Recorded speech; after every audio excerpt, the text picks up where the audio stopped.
Eu convido os amados irmãos para abrirem as suas Bíblias no livro de Gênesis, capítulo 41. Nós estaremos dando início nessa noite a uma série de mensagens que tem como título A Boa Gestão da Vida. Gênesis capítulo 41, do verso 1 ao verso 36.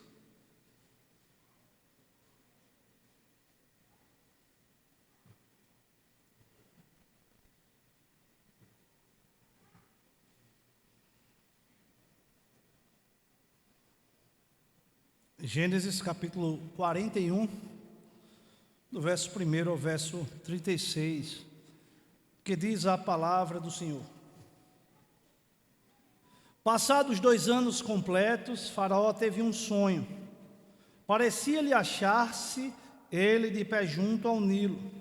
Do rio subiam 7 vacas formosas à vista e gordas, e pastavam no carriçal. Após elas subiam do rio outras 7 vacas, feias à vista e magras, e pararam junto às primeiras na margem do rio.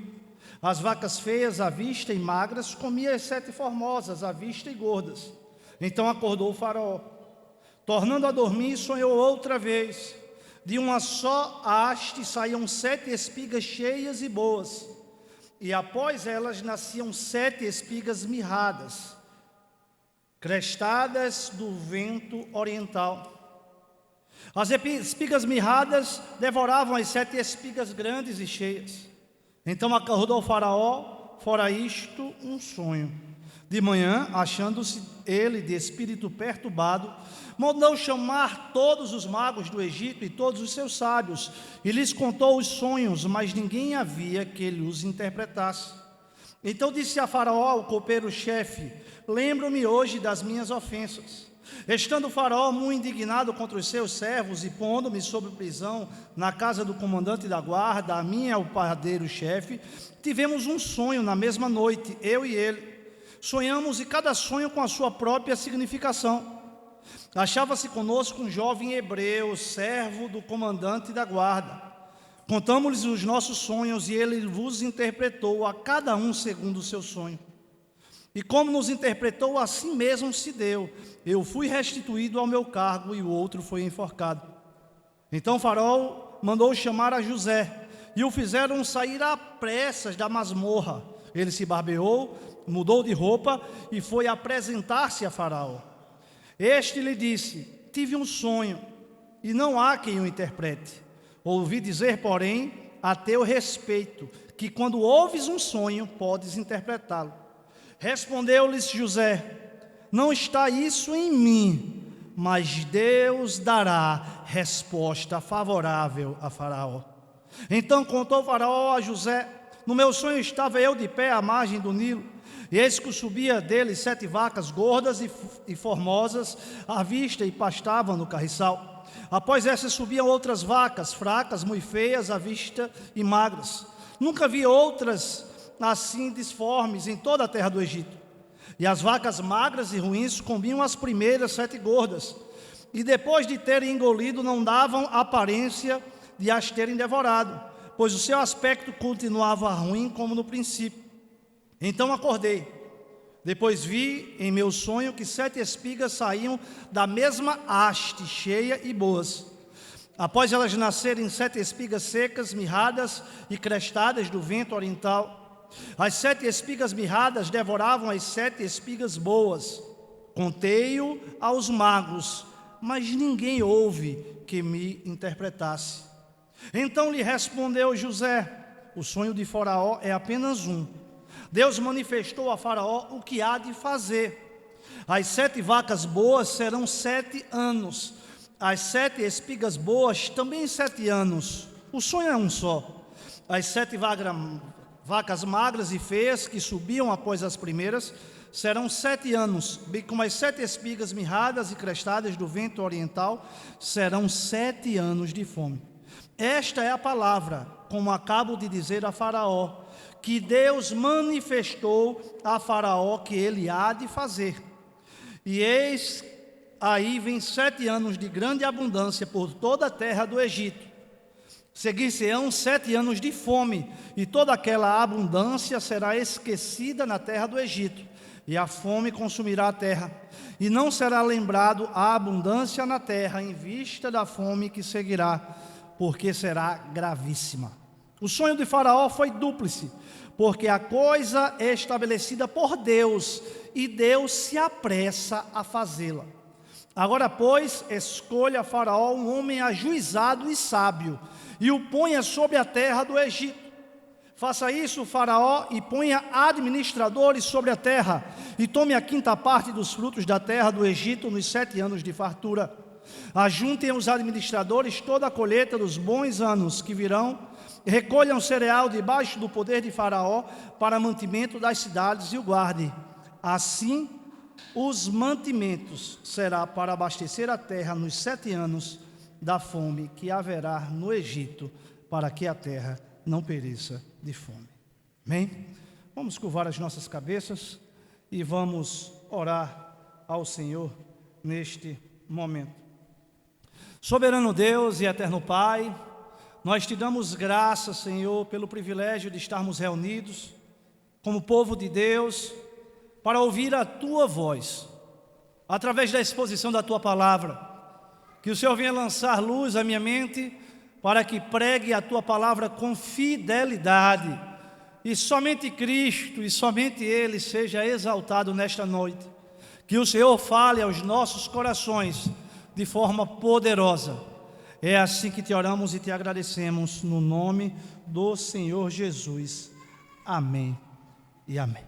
Meus amados irmãos, como disse no início, nós estamos iniciando uma série de mensagens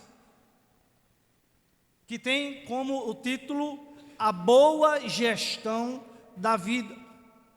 E no dia de hoje eu estarei ministrando acerca do tema Buscando uma Nova Perspectiva para as Nossas Vidas. A boa gestão da vida, ela traz muitos benefícios em todas as áreas das nossas vidas, consequentemente promovendo qualidade de vida para nós, para os nossos familiares e para todas as pessoas com as quais nós nos relacionamos.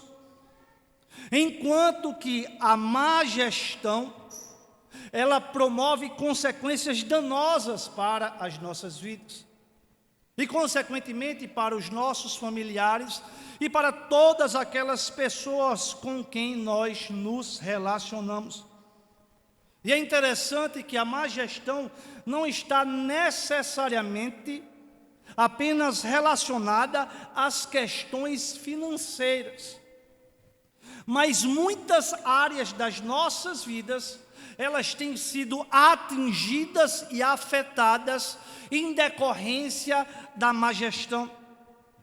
Uma das áreas que mais são afetadas, uma das consequências da má gestão que mais afetam as mais diversas áreas das nossas vidas, é a má gestão do tempo. A má gestão do tempo tem causado problemas para as mais diversas pessoas em todos os lugares do mundo. Sejam pessoas crentes no Senhor Jesus ou ímpias. A má administração do tempo, ela acarreta problemas que muitas vezes perduram pelo resto de todas as nossas vidas. Recentemente, esta semana, um cantor secular muito conhecido, Wesley Safadão, ele deu uma declaração que repercutiu, ecoou bastante. Ele falou que, em decorrência da má gestão do seu tempo, ele não teve a oportunidade de se relacionar com o seu filho mais velho enquanto criança. Ele não conseguiu gerir a sua carreira artística com o seu relacionamento paterno. E ele estava se lamentando e dizendo que tentaria fazer ajustes para que isso não ocorresse com os demais filhos. E é interessante que as Escrituras nos alertam para nós gerirmos o nosso tempo com muita cautela e prudência.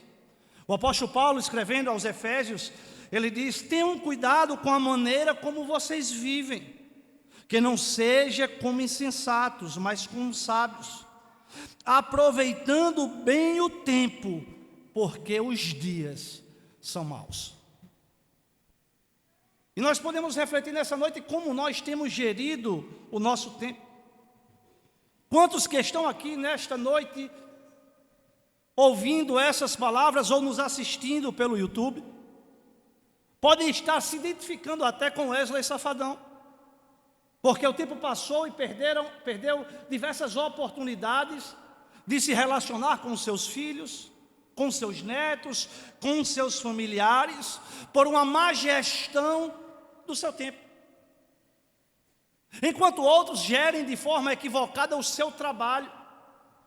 Quantos homens ou mulheres estão sobrecarregados em seu trabalho e muitas vezes levam o serviço do trabalho para casa por não gerirem com excelência o seu tempo. Isso traz transtornos para a vida de toda uma família.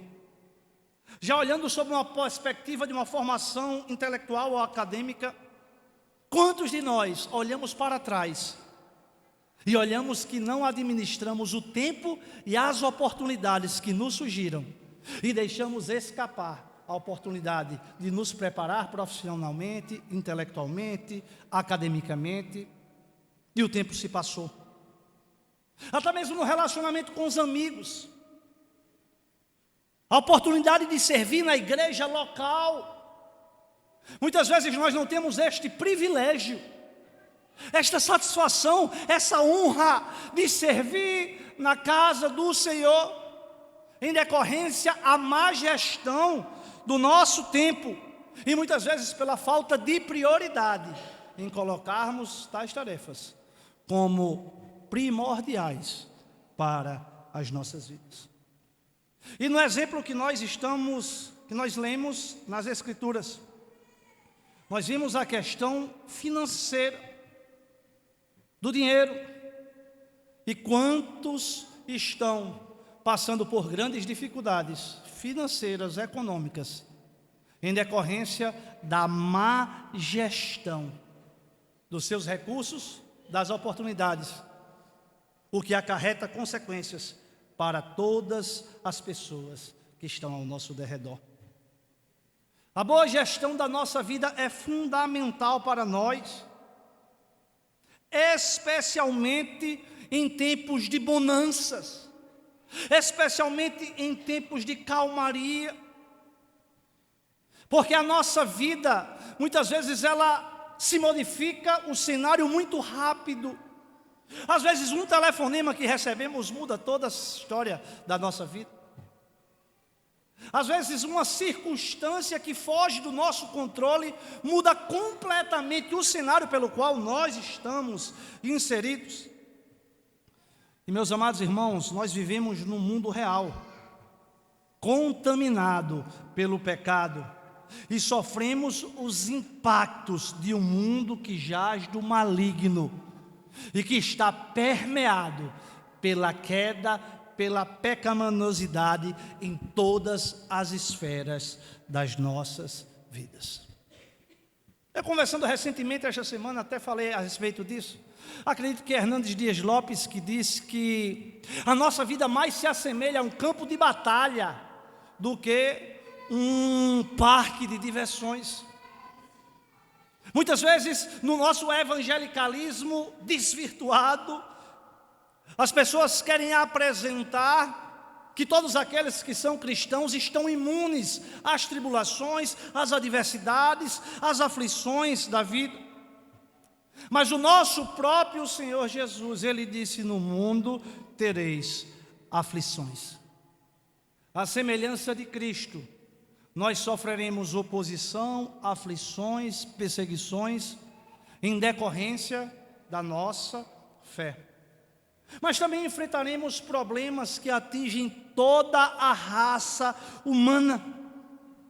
problemas climáticos que vão alterar o clima, seja no frio, no calor, enchentes, enfermidades, lutas familiares, crises existenciais, problemas econômicos, políticos, sociais, profissionais, lutas nas mais diversas esferas das nossas vidas. E inevitavelmente também enfrentaremos os tempos de vacas magras. Na medida que a vida avança, nós somos provocados a tomar decisões que muitas vezes são acertadas e na maioria das vezes são equivocadas, o que geram problemas e consequências que vão muitas vezes se perpetuar por toda a nossa vida. Nós temos de lembrar que nós somos seres morais, que após a queda nós perdemos o livre-arbítrio, que muitas vezes é uma definição muito equivocada, e eu acho importante falarmos e explicarmos acerca disso, do livre-arbítrio, da livre-agência. Na nossa confissão da igreja congregacional, no capítulo 10, no verso 3, diz: o homem, com a sua queda no estado de pecado, perdeu toda a capacidade e vontade quanto a desejar qualquer bem espiritual que acompanhe a salvação. De tal maneira que o homem natural, sendo totalmente avesso àquele bem e morto em pecado, não é capaz por sua própria força de se converter, nem de se preparar para isso. Quando falamos do livre-arbítrio, nós estamos falando de uma escravidão espiritual. Que o homem que não foi regenerado por Deus, ele não tem a capacidade de escolher a Deus, de se auto-justificar. Entretanto, o ser humano permanece sendo um ser moral. E ele possui a livre agência, ou seja, a capacidade de tomar decisões e fazer escolhas pertinentes a todas as áreas da nossa vida. Antes de virmos para a igreja, nós decidimos se viríamos com a camisa verde ou com a camisa preta. As mulheres se vinham de calça ou se vinham de saia, se vinham de carro, se vinham de ônibus, de moto, a pé. Ao longo da nossa vida nós somos provocados a tomarmos decisões. O teólogo Rod, ao comentar acerca dessa liberdade que nós temos de tomar escolhas, ele diz que a alma humana, inclusive todos os seus instintos, ideias, juízos, emoções e tendências, tem o poder de decidir por si mesmo. Isto é, a alma decide em cada caso como geralmente lhe agrada. Nós somos seres morais, tomamos decisões. Nós não somos robôs, pela qual não temos a oportunidade de decidir muitas e muitas coisas nas nossas vidas. Mas nós não podemos nem devemos enfrentar as aflições e os tempos de vacas magras com os mesmos pensamentos e as mesmas reações, utilizando os mesmos recursos de um incrédulo, de um ímpio que não dispõe dos recursos infalíveis ofertados por Deus para o seu povo. Como no texto que lemos em Gênesis 41.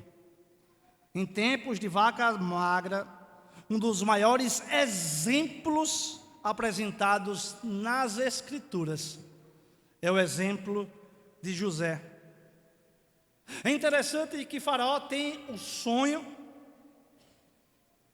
e diante do cenário pelo qual ele se encontra, ele entra num grande conflito. Como lemos, Faraó teve 2 sonhos, que na realidade se tratava do mesmo assunto. E no verso 8 do texto que nós lemos, a palavra diz que após o segundo sonho, pela manhã, perturbado, mandou chamar todos os magos e sábios do Egito e lhe contou os sonhos. Mas ninguém foi capaz de interpretá-lo. Faraó recorreu aos recursos que lhe estavam apostos, aos místicos, aos religiosos, aos sábios de sua época, e nenhum deles, absolutamente nenhum, foi capaz de interpretar e, consequentemente, direcionar Faraó em suas decisões. E eu quero fazer uma pergunta para nós, como igreja do Senhor: a quem temos dado ouvidos?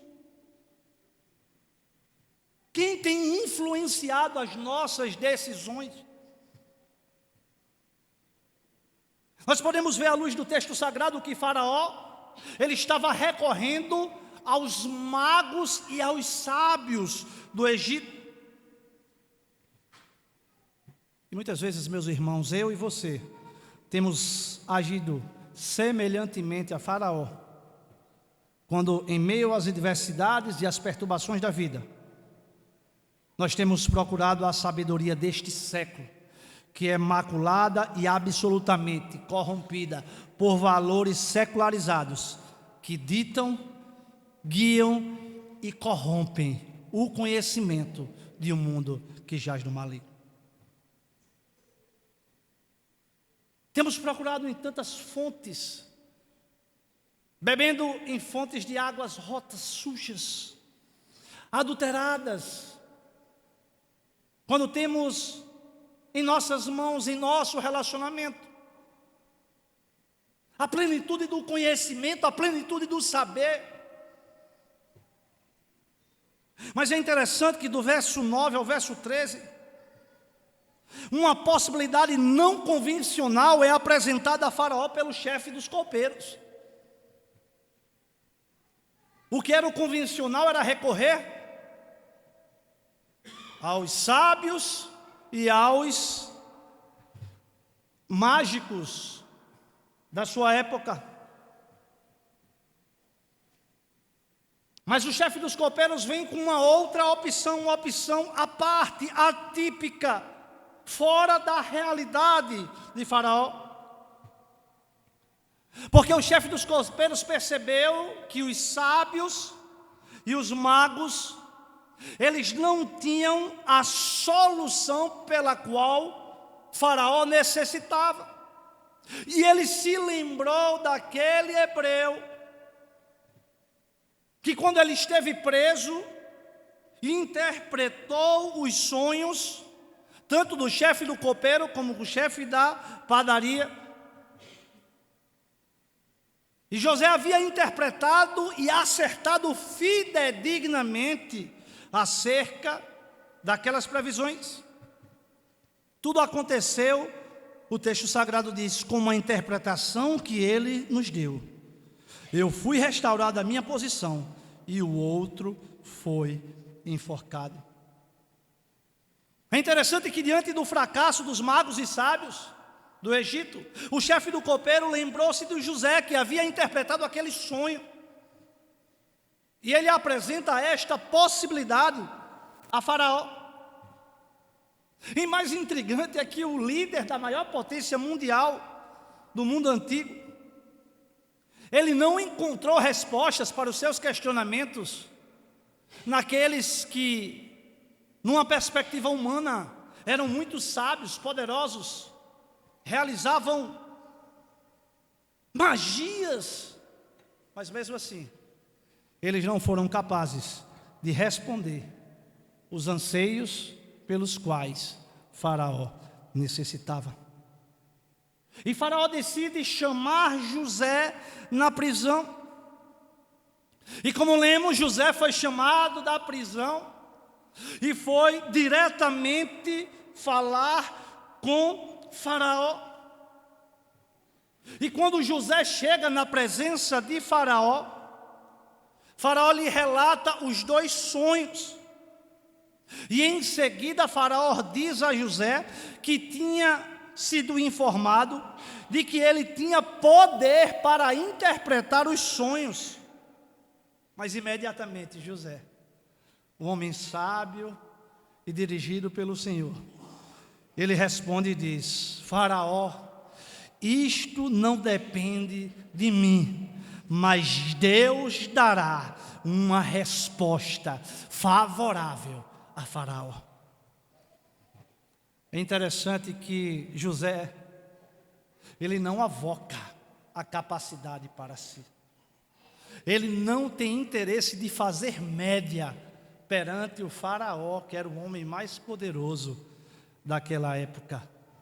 Mas ele atribui toda a sabedoria, todo o conhecimento, todo o atributo, todo o louvor somente a Deus. Meus amados irmãos, muitas vezes eu e você somos abençoados por uma exposição bíblica, por um conselho, por um direcionamento, mas nós temos de ter a certeza que os homens são apenas instrumentos, mas que todo conhecimento, toda sabedoria, todo o agir e o fazer e o proceder vem do alto, do Senhor que governa todas as coisas. Quem lança luz em nossas vidas para transformar é o próprio Deus, razão pela qual nós não podemos atribuir honra, louvores, adoração e reverência a nenhum homem, por mais digno que ele seja. E é interessante, meus amados irmãos, que no nosso meio, especialmente no nosso país, nós temos percebido em alguns segmentos que a idolatria gospel tem tomado o coração de muitas pessoas.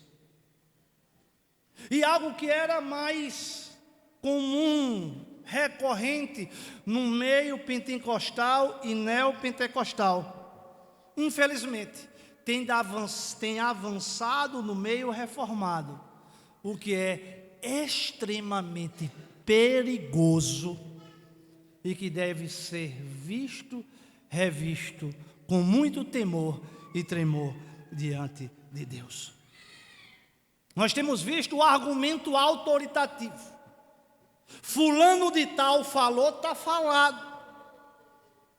Consequentemente, nós temos de nos submeter ao ensino de fulano de tal, porque ele é um grande teólogo, porque ele tem uma formação acadêmica.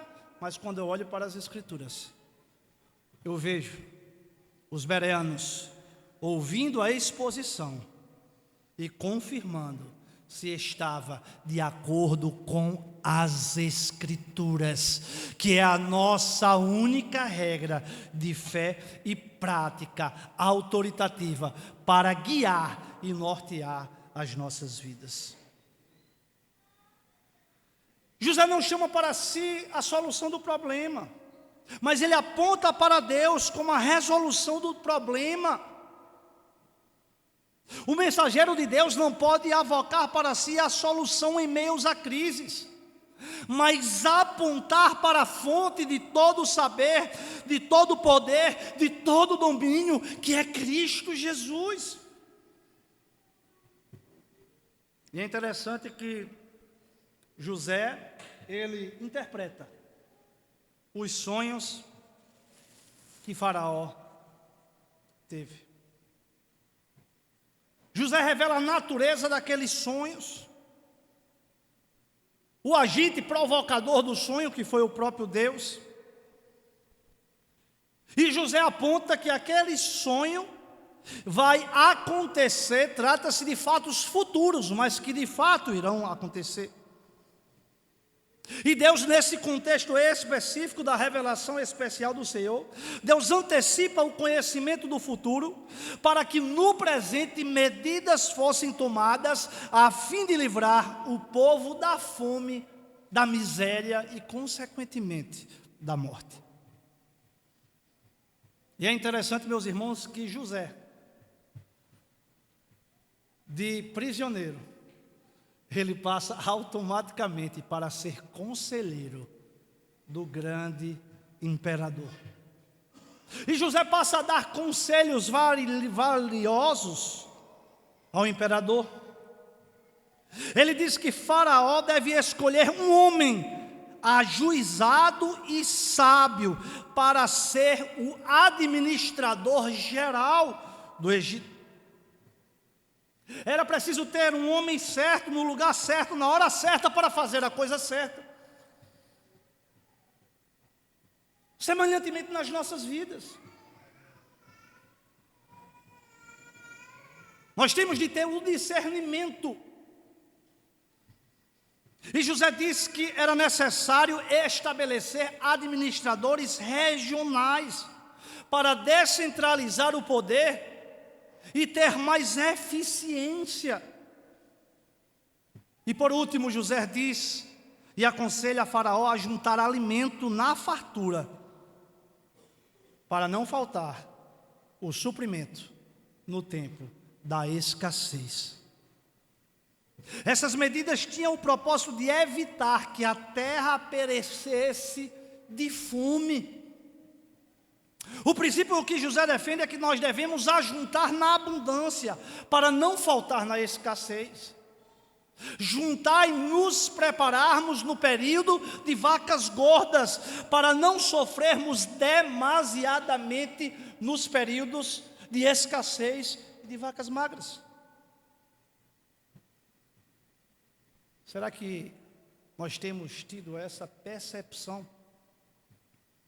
de nos preparar no tempo da abundância para enfrentarmos o tempo de escassez?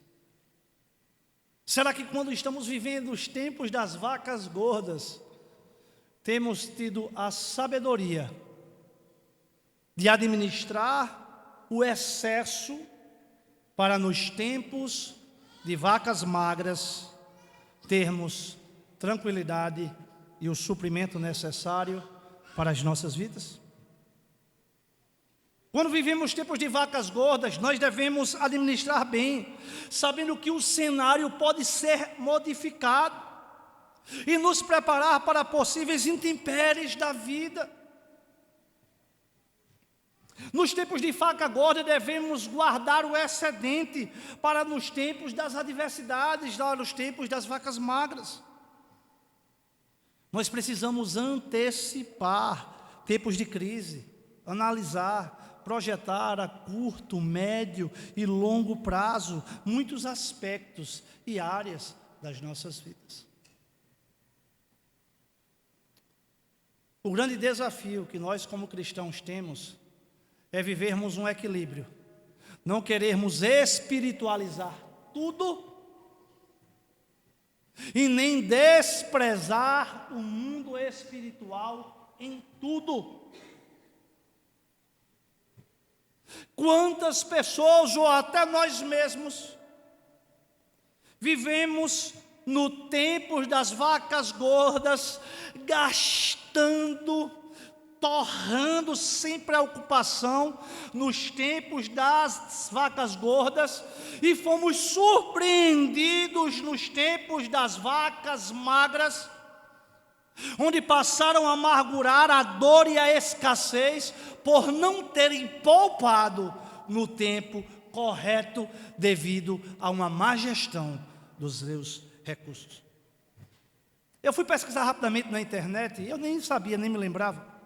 Michael Jackson, o rei do pop, foi um dos homens mais ricos do mundo, mas quando morreu em 2009, ele estava com a dívida de 400 milhões de dólares. Recentemente, que esteve na mídia, tentei até assistir a luta, mas não consegui, Mike Tyson, o grande boxeador norte-americano, fenômeno conhecido no mundo inteiro, foi um dos desportistas mais bem pagos do mundo. E agora, já com a idade avançada, retorna aos ringues, porque as suas finanças estão completamente destroçadas e falidas. Muitos exemplos, quantos jogadores de futebol, quantos artistas, quantas pessoas. Por isso que as nossas decisões, elas devem ser tomadas no tempo de vaca gorda, no tempo de estabilidade, no tempo de bonança. É porque o grande problema meu e seu, de todos nós, é que quando tudo está bem, nós não imaginamos nem cogitamos cenários adversos em qualquer hipótese e permanecemos sem nos preparar para os dias difíceis. A gente acha que tudo vai continuar perfeitamente bem. Em meio à crise, Faraó recorreu à sabedoria divina. Como já lemos, Faraó, ao exaurir todos os seus recursos com os magos e os sábios do Egito, ele manda chamar José. E no verso 37, que nós não lemos, o texto sagrado diz: o plano pareceu bom a Faraó e a todos os seus conselheiros. Tanto Faraó como os magos e os sábios do Egito reconheceram que o plano, a estratégia de José para o tempo de vacas magras parecia bom.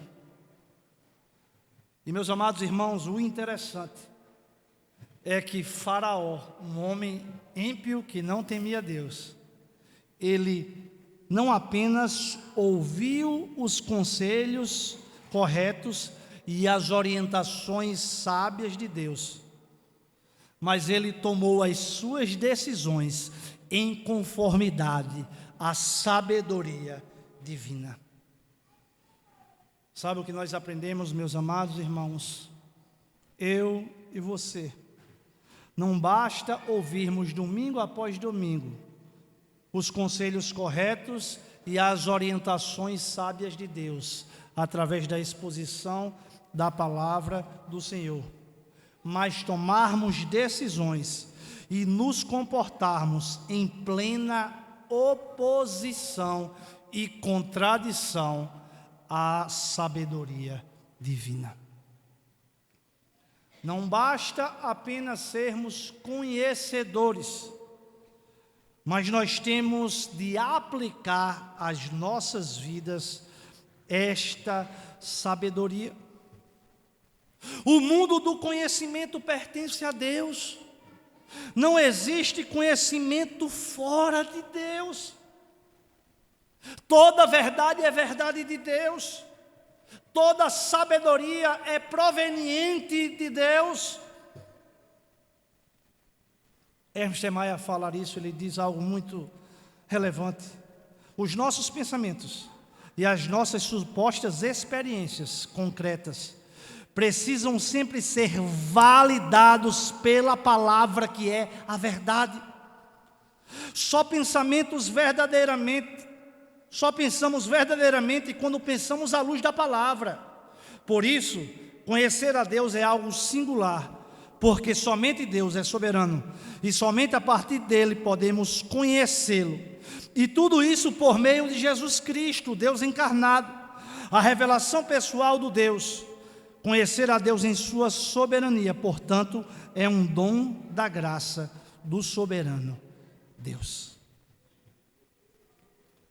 Meus amados irmãos, de forma semelhante a Faraó, nós também devemos recorrer à sabedoria de Deus em tempos de adversidades, em tempos de vacas magras. Mas qual é a maneira prática em nossos dias para recorrermos a Deus?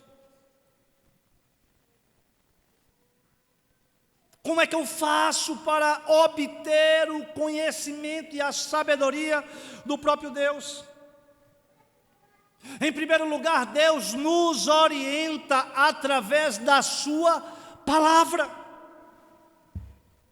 Toda a Escritura é inspirada por Deus e útil para o ensino, para a repreensão, para a correção, para a educação na justiça, a fim de que o homem de Deus seja perfeito e perfeitamente habilitado para toda obra. A palavra de Deus nos equipa para toda boa obra. limitando nossas opções e dando a forma aos nossos interesses. Ele nos ensina a agir em conformidade com a vontade de Deus. A Bíblia é o primeiro meio pelo qual Deus guia o seu povo. A palavra de Deus, ela determina o tipo de vida e de decisões que nós devemos tomar ao longo das nossas vidas. Ela pauta, ela permeia todas as áreas.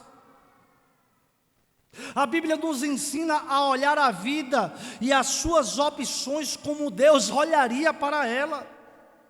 Quando digerimos interiormente a palavra de Deus, torna-se quase instintivo para nós responder ao mundo da perspectiva que Deus tem, com base nos valores e nas prioridades pertinentes ao reino de Deus.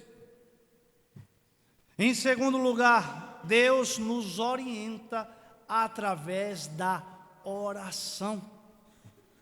Em tempos de crises, em tempos de vacas magras, nós devemos nos prostrar diante do Senhor, apresentar os nossos pleitos, porque como diz a palavra do Senhor, se porém algum de vós necessita de sabedoria, peça-se a Deus, que a todos dá liberadamente. Para decidirmos de forma correta, especialmente em tempos de vacas magras, onde a pressão, o estresse, a adversidade muitas vezes querem nos dominar. É necessário nós buscarmos a sabedoria do alto para agirmos em conformidade com a vontade do Senhor. É interessante que nós olhamos nos evangelhos que muitas vezes Jesus antes de tomar decisões, ele se afastava e orava ao Deus Pai. O próprio Verbo encarnado tinha a prática de oração antes de tomar decisões relevantes, a exemplo da escolha dos discípulos.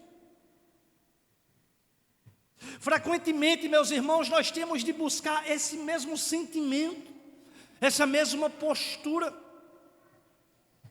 E em terceiro lugar, Deus nos orienta por meio de conselhos bíblicos e piedosos. Cada passo que nós damos, cada caminho no processo de tomar decisões, ele deveria incluir a advertência e o conselho sábio. Muitas vezes as nossas convicções são equivocadas. O nosso instinto é equivocado, pois o coração do homem é enganoso, é inclinado para o mal. Existem pontos cegos em nossa visão das coisas. Muitas vezes nós não temos considerado todas as coisas, todos os fatores, ou estamos avaliando de uma perspectiva completamente equivocada.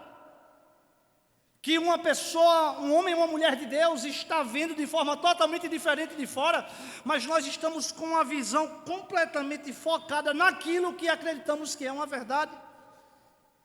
E somos induzidos, muitas vezes de boa fé, a agirmos e tomarmos uma decisão equivocada, acreditando que estamos fazendo a vontade de Deus. O livro de Provérbios é muito rico em falar acerca da sabedoria. O caminho do insensato aos seus próprios olhos parece reto, mas o sábio dá ouvido aos conselhos. Provérbios 19:20, ouve o conselho e recebe a instrução, para que seja sábio nos teus dias por vir. Mas atente bem, meus amados irmãos, igreja do Senhor. Nós devemos nos aconselhar com irmãos piedosos, que manejam bem a palavra da verdade, que irão nos instruir na verdade de Deus e terão a maturidade espiritual para não expor as nossas vidas de forma irresponsável e muitas vezes vexatória. Não abra o seu coração para qualquer pessoa. Quantas pessoas estão feridas, frustradas, se afastaram até da igreja, porque abriram o coração para uma pessoa, com o desejo de receber uma palavra de instrução.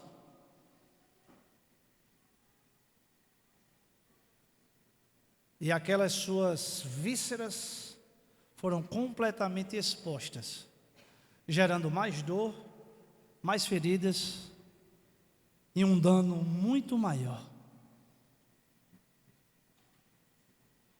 Meus amados irmãos, nós devemos ter a orientação de Deus em nossas tomadas de decisões. E esta orientação não é dada pelo Espírito por meio de impulsos, de vozes, de êxtases. Todas essas coisas são muito subjetivas do coração humano inclinado ao pecado, mas através de critérios objetivos da Escritura, da oração, do conselho bíblico e piedoso, nós podemos traçar e ouvir as direções sábias de Deus para as nossas vidas.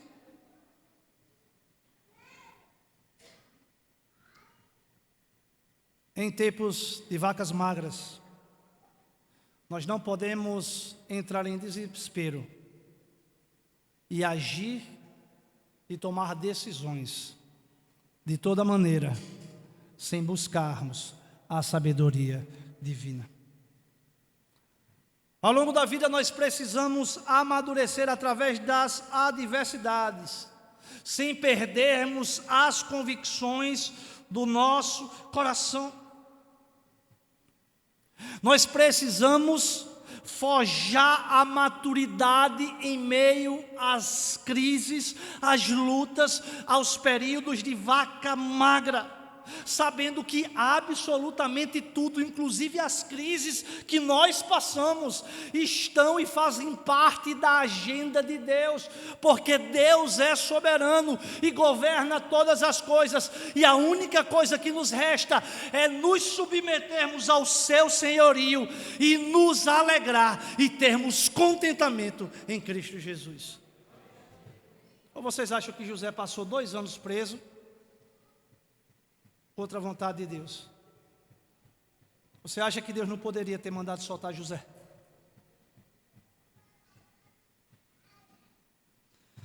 Em meio ao evangelicalismo triunfalista que vivenciamos, quando nos deparamos com os tempos de vacas magras, muitos de nós entramos em crises existenciais, porque imaginamos que pelo fato de sermos cristãos, de sermos crentes fiéis no Senhor Jesus, nós estamos completamente imunes das adversidades, lutas e tempos de vacas magras em nossas vidas. Um falso ensino que leva a falsas conclusões. Mas, igreja do Senhor, o meu e o seu grande desafio é passarmos pelos desertos e não permitirmos que o deserto amargue ou até mesmo roube a esperança e a fé dos nossos corações. É vivermos o tempo de vacas magras na certeza que, apesar das vacas estarem magras, Deus permanece absoluto e soberano sobre todas as coisas. Às vezes os momentos de crises e dificuldades emergem para tomarmos decisões e promovermos mudanças necessárias nas nossas vidas. Já percebeu que muitas vezes a coisa tende a arrochar de verdade para a gente dar uma rodada de chave, para a gente cair na real, para a gente despertar, às vezes até na nossa vida espiritual. A gente está tão... Banda voou. Aí quando vem, acontece um negócio, acaba... Epa, se orienta, volta a orar, volta a ler a Bíblia, volta à comunhão dos santos. Já observaram? São nesses momentos que nós temos de sair da zona de conforto, temos de deixar de confiar em coisas, em pessoas e buscarmos a direção e a plena confiança na sabedoria do Senhor para as nossas vidas. Meus irmãos, nós temos a fonte genuína da sabedoria. Não vamos buscar em fontes adulteradas, que ensinam filosofias, ensinamentos que são diametralmente opostos com a verdade de Deus, que são incompatíveis com a fé cristã. Devemos considerar o perigo, e eu encerro aqui, de conhecermos os conselhos de Deus, mas vivermos sob a orientação dos magos e sábios do Egito. Nós corremos o grande risco, meus irmãos, de construirmos uma suposta vida cristã, conhecendo a palavra de Deus, mas permanecermos sendo orientado e guiado pelos sábios e magos do Egito, pela vã sabedoria e filosofia dos nossos tempos. Jovens, atentai-vos com os ensinamentos que estão recebendo fora da igreja, nos centros acadêmicos, nas universidades. Mantenham-se firmes na doutrina.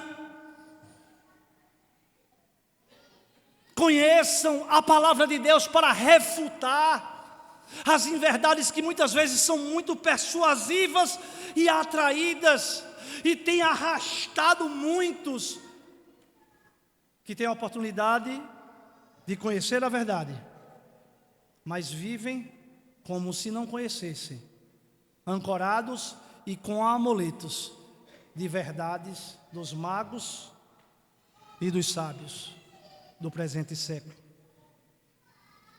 Às vezes nós fomos libertos da escravidão do Egito, mas ainda cultivamos e mantemos resquícios dos tempos do Egito em nossa vida, onde estamos na igreja, mas áreas das nossas vidas ainda são direcionadas pelos magos e pelos sábios do Egito, ao invés de nos submetermos plenamente ao senhorio de Cristo em nossas vidas.